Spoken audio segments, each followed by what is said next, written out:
Florentin Petre, bună ziua! Bună ziua. Ne așteaptă ultima deplasare a sezonului competițional, una care vine după o primăvară în care în deplasare n-am primit gol, dacă nu mă înșel, și, Am primit la Pașca.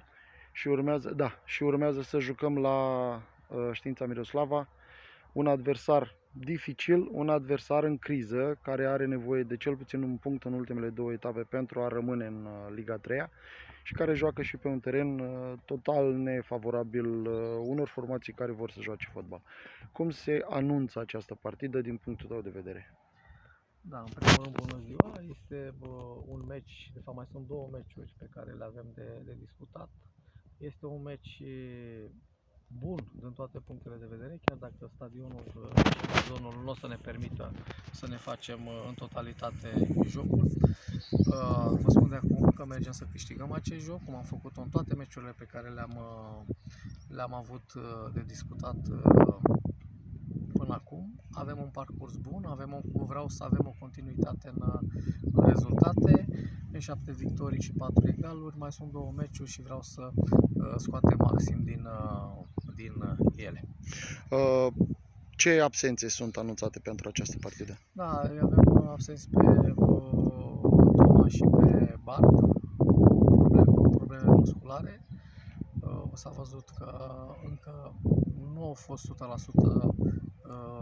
pregătiți pentru toată perioada asta cât am avut-o de când am început. Nu este nicio problemă, avem jucători tineri, jucători care ne pot ajuta fără nicio problemă. Cam care este planul pentru vacanță, referindu-mă aici cât mai stau jucătorii în pregătire și după aia cam când preconizez că vor reveni la pregătire după vacanță? Da, mai sunt două meciuri, programul este făcut, cu siguranță o să-i chemăm cu o lună și jumătate sau poate o lună și 3 săptămâni înainte de a începe campionatul. Trebuie să vedem foarte, foarte bine când se va juca, în ce știu, se va juca și un meci de cupă, așa că trebuie să ne organizăm din toate punctele de vedere. Prioritatea principală acum este să ajungem la un numitor comun cu jucătorii care își termină contractele acum, plus, bineînțeles, să ne pregătim pentru anul viitor cu jucători, posturi și tot ce avem nevoie. Bănuiesc că ai creionat, din punctul ăsta de vedere, o nevoie, un necesar.